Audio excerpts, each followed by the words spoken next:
All righty. Well, thank you. I appreciate it. All right, we're gonna take some questions, and my only rule, you guys will handle the questioning, but my rule is if you're left, you get to go first, because it's more interesting and more fun. Do you dare? That's it.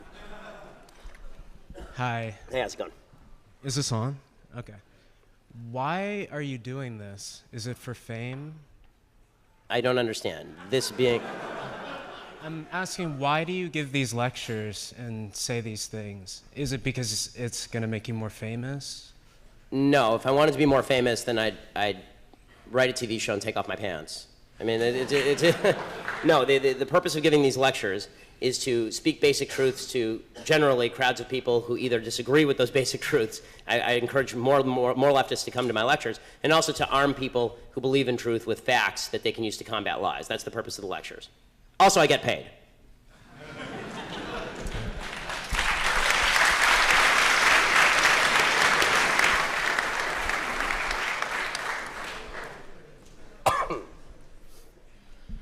What's going on, Ben? Love your program, love all that stuff. Oh, thank you, I appreciate it. Absolutely. I think as kind of a millennial conservative, constitutional conservative, one of the biggest threats and one of the hardest things to respond to from people on the left is when they talk about the utopia of the Nordic countries, because they are oftentimes armed with a lot of facts in regards to the efficiency of their public programs and things to that effect. So how would you recommend responding to those claims of the utopianism of the Nordic countries? Okay, so the first thing that's important to notice about the Nordic countries is that the Nordic countries are, by and large, extraordinarily ethnically homogenous. So they're not comparable in terms of, and culturally homogenous as well.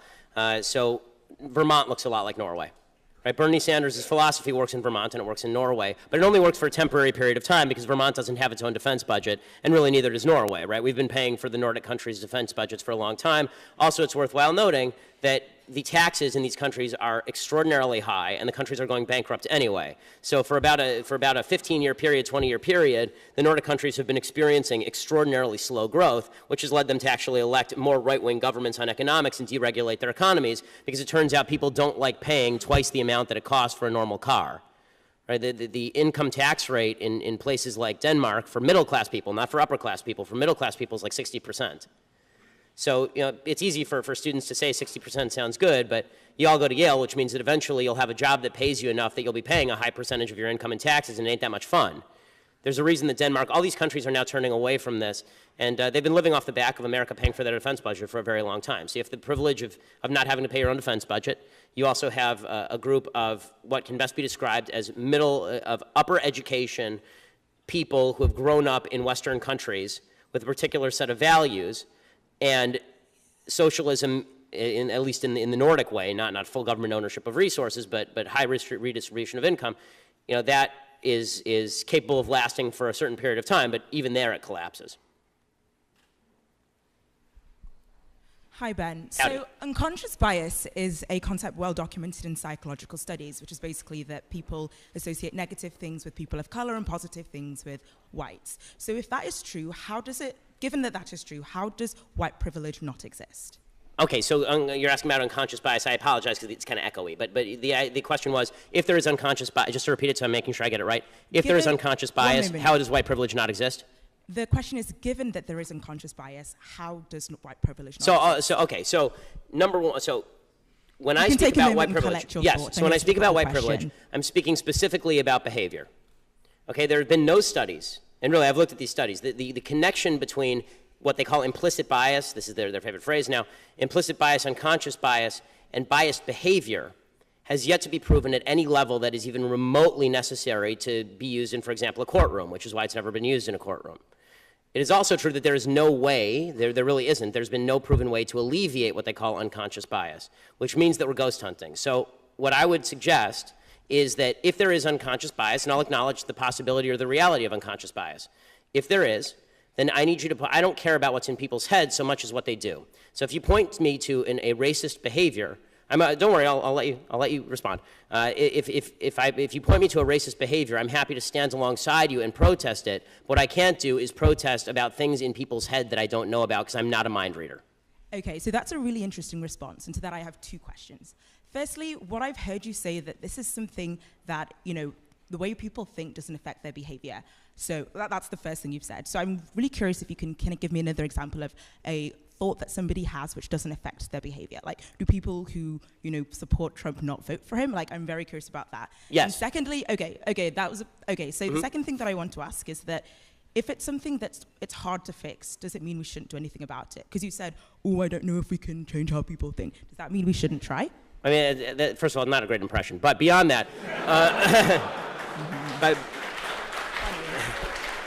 my voice isn't that low. But beyond that, as far as the first question, which is, do people have thoughts that don't manifest in behavior? Yes, all the time. For instance? For instance, every thought that you have about walking up here and strangling me right now. I assume like we have thoughts all the time that don't manifest in behavior, and this is true every single day. We consider thoughts that cross our minds. And the problem with unconscious bias is the idea is you don't even know that you're having the thought, right? So how can you stop it if you don't even know that you're having it? But then we should be able to gauge the unconscious bias and its impact on behavior. That's why it's unconscious bias as opposed to conscious bias. The idea behind unconscious bias is that it's not even a ghost, it's a ghost of a ghost, because you don't even know you're having the thought. So people, the whole idea behind diversity training is the idea that you can retrain people to stop their chain of thought in order so that it doesn't manifest in behavior. I don't think that every thought manifests in behavior. If it did, then every time a man saw a good-looking woman walk down the street, a straight man saw a good-looking woman down the street, we'd have a real mess on our hands. So the second question, the idea was a little too broad for me to respond to, which is, just because something is tough, don't we have to face up to it? Yes, we have to face up to tough things all the time. And one of the tough things I would suggest that we face up to is that you have a lot more control over your own behavior and the decisions you make than the supposedly widespread unconscious bias of people you've never met.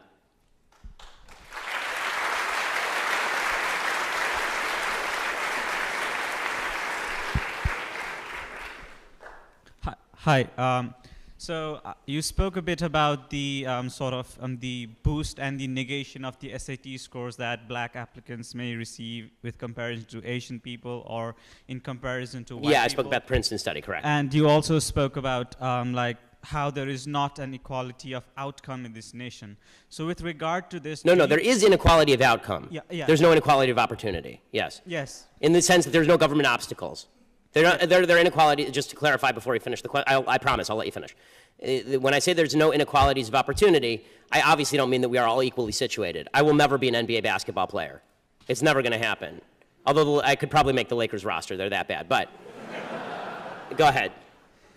Given that you contend that there is an equality of opportunity in this nation, do you think it is right for the government to pursue, or like for federal cases to say that in some cases policies like affirmative action targeting certain ethnic groups are correct, and doing this, does it acknowledge white privilege, or do we should just leave this sort of policies totally out even though there is inequality of outcome? No, so my answer about affirmative action and government policies that are meant to rectify these inequalities of outcome, no, I'm very much opposed to those. If you have two people who have equal SAT scores, and one of them happens to have had a bad childhood with obstacles to overcome, and one happens to have grown up in a very rich household, then that's an actual factor that has to be taken into account. But if somebody gets an SAT score that's 200 points below somebody else, and the only differentiating factor is their race, that's racism.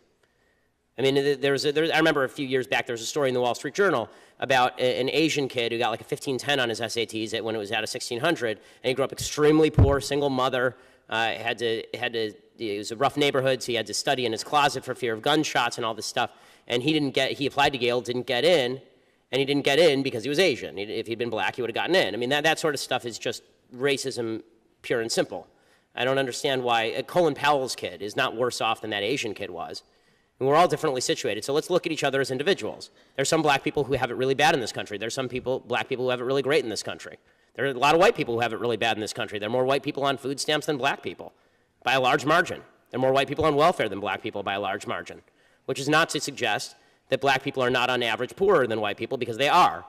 But we're going to be in a much better position to do justice when we stop focusing so much on the perversion that's known as social justice. Social justice stands in direct contravention and opposition to justice. Justice is about you take action, you get what you deserve. Social justice is about you take action, and we may or may not give you what you deserve based on what we think your social group deserves.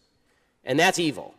That really is. I mean, the idea that we're going to not judge the individual, we're instead going to judge what is most apropos for society based on the group to which you belong, and in some cases to which we arbitrarily place you, that's actually evil.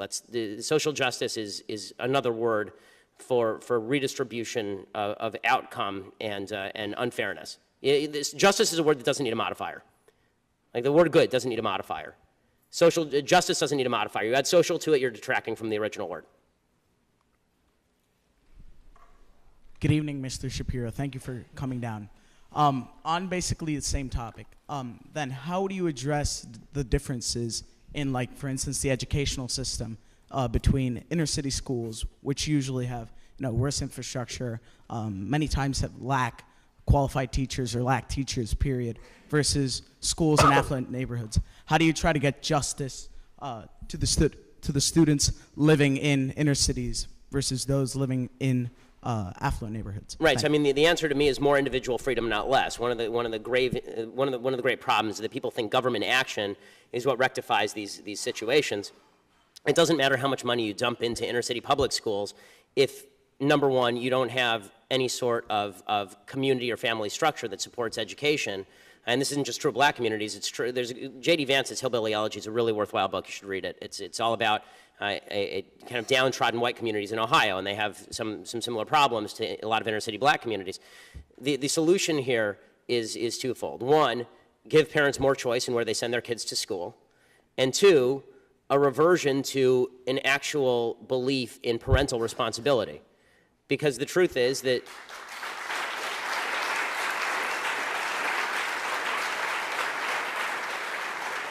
the idea that kids are failing in the inner city because they just have bad teachers isn't true. I mean, if you've ever met the teachers in the inner city, some of them are wonderful. And they're really doing the best they can, I think. I think the bigger problem that you have is when you have broken families and you have people who are not inculcating the value of education, and when you have people who are saying to young people, and this is true all over the country regardless of race, this is one of my problems with this election, is I think all of the candidates in their own way are basically saying, you're a victim of the society, so individual responsibility no longer devolves to you. If you actually have parents saying to their own kids, okay, I expect you to do well. I expect you to get an education. It's not a suggestion, it's an expectation that you're going to work hard.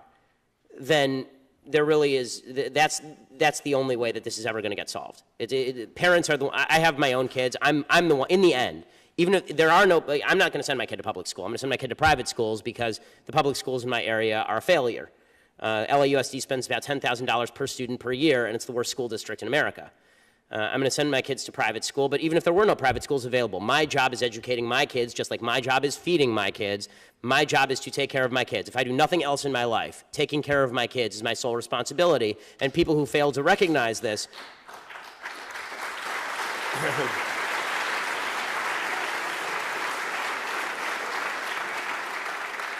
you want to talk about what's the number one problem in America? That's the number one problem in America, is people running away from their responsibility to their kids and to their family members and to their parents. If we all took care of our kids and our family members and our parents, there wouldn't be any need for the government to come in and screw everything up royally like it does.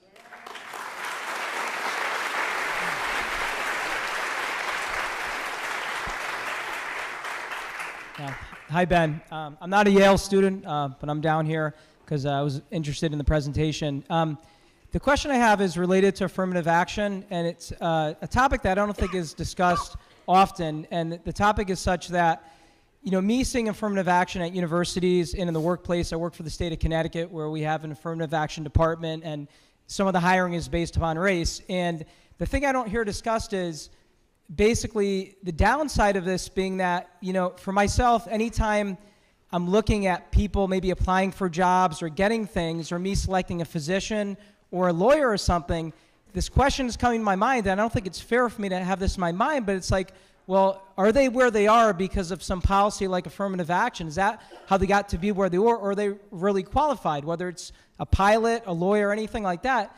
And this is the thing I think a lot of people have in their minds, is they're not sure nowadays if people are getting where they are because they got some, privilege because of their race, or they really worked for it. And that's something in the back of my mind and other people I talk to, and I wanted your opinion on that. Well, I mean, I think obviously that's true. I mean, if there are programs that benefit a particular group of people at the expense of another group of people are going to wonder whether the beneficiary group got there through merit or whether they got through because of a specific program. I mean, that's just normal human response. Does that mean that the person actually got there not because of merit? Of course not, and that's not what you're saying. But that question is an open question. I mean, obviously, if you know that some people in a particular group got 5 points extra on a test, you don't know which of those people got 5 points extra on the test. I'll also say that affirmative action, which I'm against all the way across the board, it becomes particularly counterproductive in the realm of public sector contracts. When you're talking about the government hiring people with lower standards because of their race, I don't care what the race is of the fireman who saves me. I just care that he's able to carry my fat rear out the back door. And I think that the government shouldn't be in the business of trying to rectify all of history's injustices. The government should be in the business of trying to find the best people for the job, since I'm a taxpayer and I pay those people's salary. Thank you. One thing that you didn't talk that much about was multiculturalism. So I saw a wonderful video that you did on radical Islam, and I'm curious how we address when different cultures might actually have radically different values. How do we start to have that conversation? Well, I mean, the first thing you have to do is be honest about that. I mean, this idea, and it's promulgated by right, left, and center, that everybody down deep has the same values. I mean, it's in the Declaration of Independence, the idea that these truths are self-evident. I mean, sorry to break it to everybody, the truths are not self-evident. If they were self-evident, then everybody would have them. Right? If they were self-evident, every country would have a Declaration of Independence. They're an outgrowth of a specific Judeo-Christian culture that grew into an Enlightenment, which grew into the Declaration of Independence. The idea that everyone around the world wants the same thing is actually significantly disrespectful to people from different cultures who have different priorities and believe different things. When I say disrespectful, I don't mean that their cultures are great. I think a lot of cultures out there are absolute horse crap. But it is true, of course, that people have different priorities and different cultures and different belief systems. I mean, I was speaking with one of my security guys, and he was a former military guy, served in Iraq and Afghanistan, and he was saying one of his buddies had a situation where he was raiding an Afghani weapons cache, and he walked in. There's a 7-year-old with an AK. Okay, that's a result of a culture that does not value children in the same way that Western culture values children. And Western culture didn't always value children the way the Western culture now values children, which is why people used to have 10 kids and 5 of them would die, and then you'd have more kids, right? They didn't even used to name kids for the first couple of months in many Western cultures. So culture shifts over time, and it's important to recognize these differences in culture because you have to know what the obstacles are and the differences are before you can actually come to an agreement about what can change and what can't be changed. It's a little bit of a world-beating notion that you can walk into Iraq and magically change it into a Western democracy, as George W. Bush found out. And it's also a bit of foolishness on the part of the left that any person from any culture is necessarily going to hold the same values that we are. When people say, everybody loves their children, well, it's hard for me to say everybody loves their children when I see pictures of Hamas terrorists strapping a suicide bomb on a 3-year-old. I don't think that person loves his child. I think I like his child more than he does, probably. We just have time for a couple more, so. How's it going, Ben? I have a question, kind of a legal question that's in the news lately. Colin Kaepernick doesn't want to stand for the national anthem. And I'd like to bring ESPN fired Kurt Schilling for having different opinions that they wanted to promote. Yes. Can the NFL, Roger Goodell, technically just get rid of Colin Kaepernick from their... I mean, I don't know how the contractual situation works between the NFL and the teams, whether he can, I mean, I suppose he could suspend him or fire him for conduct detrimental to the league. It's a private organization. It can do it at once. ESPN can fire Kurt Schilling. You may disagree with their decision to fire Kurt Schilling. I did, but I think that the idea that the NFL is somehow barred from doing that is silly. Now, do I think the NFL should get rid of Colin Kaepernick? No, I don't, actually. I think that Colin Kaepernick should be allowed to do that, and people should be allowed to boo him and root against him and hope that he gets sacked every time he gets on the field. I think that's probably the best solution.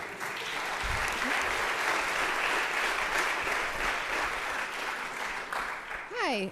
I just have a couple of questions of clarification. So, sure. You touched on it a little bit towards the end of your lecture, but if you could describe more, I guess, elaborate more on what you mean by decency and these fundamental values, especially in light of the statements that you just made in response to the question, not this last question, but before this, recognizing the fluidity of culture and cultural values and the existence of cultures that don't necessarily share the same values, and how do you account for that, moving towards a common set of values? How do you, if you believe that it is useful, develop coalition politics in order to move towards a collective sense of value?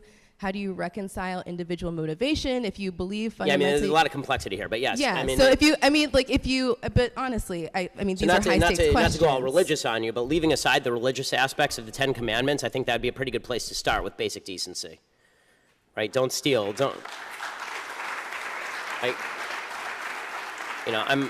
I'm a deeply religious person. I'm an Orthodox Jew. I don't think that it's mandated that everybody believe in God, obviously, and I think that, and I understand the arguments for atheism. That said, I think that, basic values that we in Western civilization tend to share, things like you don't get to kill people, you don't get to kidnap people. I think that values that have developed later, anti-slavery values, for example, that are a later breaking development from Western civilization, but have roots in Judeo-Christian civilization. Those are values that are fundamental values of decency. The ones embodied in the Constitution seem to me to be good values. Like, I don't get to harm you because I don't get to use the government as a club against you because I disagree with what you say. I don't get to use the government as a club against you because I disagree with your religious practice that doesn't infringe on me. I have sort of a John Stuart Mill view of interpersonal decency when it comes to governmental intervention, and that is I get to wave my fist around as much as I want so long as it doesn't hit your face. I just wonder about the slipperiness of that, right? Because that same value system has been used to justify a number of things that I think we would understand to be fundamentally unjust. Well, give me an example. So as I say, the John Stuart Mill system would definitely not value slavery. I mean, that's not me waving my fist around until I hit your face. That's me putting you in chains. I mean, that's a fundamental human evil because I'm violating somebody else's rights. So it's the basic value that originally springs from the notion that we're all created in God's image, and then consummates in the idea that we're all equal under God, and that we all have equal rights under God. That doesn't allow things like slavery, and it fights against things like slavery. Now, where I think that some people get dicey about this, I don't want to lead you here, but I think this is where some people get dicey about this idea, is they say, okay, well, what about the things where I'm waving my fist around and I'm not formally hitting you in the face, but you're getting me upset? So, for example, if you have a private business and the private business decides to discriminate against Jews, right, or decides to discriminate against blacks or against gays, right? What would you do about that? So I don't think the government has any business telling private businesses what to do, because I think that capitalism is colorblind, and that means that if somebody discriminates against Jews or blacks or gays, they'll go out of business. There'll be other people who offer their services. The problem is once you start to let government or society take a forced stand, an enforced stand as to what quote unquote good behavior is and bad behavior is, you start to get into real trouble. But I think we can all agree what actual harming behavior looks like. Actual harming behavior is not me denying you a service that I don't owe you in the first place. Actual harming behavior is me stealing something from you, punching you, taking your children, something that you have a right to, I'm taking away from you. And you don't have a right to my services. No one does. So just to be clear, is that something that you would define, this is my last question. Mm-hmm. Is that something that you would define in objection, that you set sort of in opposition to things like microaggressions or whatever that you find to be false on the grounds that they are subjectively offensive? Are the things that you just listed things that you would find to be objectively offensive? Well, I mean, so now you're getting into a broader question, which is, are any values objective or subjective? All values, I suppose, in the end, are going to be subjective, but I think the ones that we can most easily agree on, and the one to which there's an objective standard anyway, that doesn't require you to read my mind, let's find a standard where we don't have to read each other's mind. So a standard where I don't have, microaggressions require me to read your mind. I have to try and figure out what's going to offend you and what's not. I don't have to read your mind to know you probably don't want me to punch you in the face. Right? Like there's an objective standard there where I don't have to read your mind. We all sort of agree. And if we can't agree on that, we can't agree on literally anything, and then society's over. So I guess time to buy your food parcels and build your bomb shelters, if that's the case. If we can't all agree it's bad to hit each other in the face, then we have no place to start. Thanks so much. All right, this will be the last question, right? Hi. So throughout your speech, you kind of treat the left as sort of this monolithic group of people. Yeah, like a terrible block of terrible people. Exactly. Sure. Yeah, it's exactly what I'm talking about. Like at one point, for example, he said the left hate free speech. The left only care about diversity but not values. Right, it's shorthand. The left is trying to destroy America's value system. My first question to you is, isn't this sort of kind of generalized hyperbolic language divisive, and doesn't it kind of add to division instead of bringing America together? And my second question is, do you acknowledge that the left is composed of a wide, diverse range of people with diverse viewpoints? Of course, of course. Oh, here's what I define the left as. So, good question. Here's what I define the left as if the speech didn't make it clear. Excuse me. When I say that the fundamental left value, if you believe this, you are on the left. If you believe that fairness of outcome is more important than than equality of rights, then you are on the left. That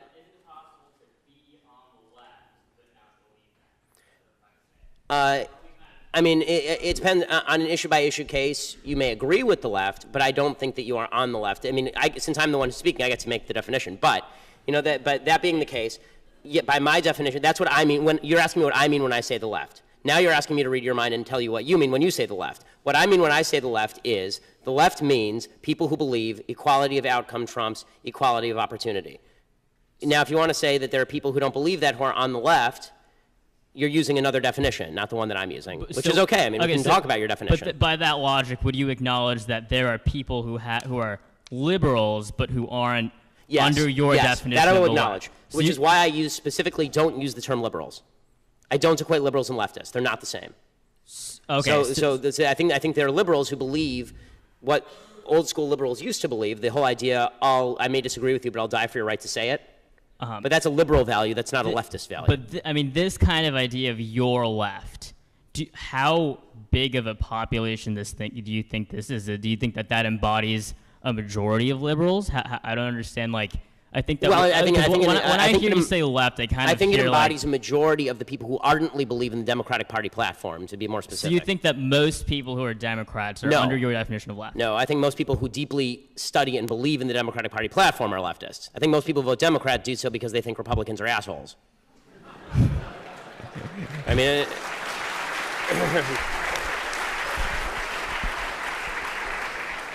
Thank you all so much for coming. Have a good night. Thanks.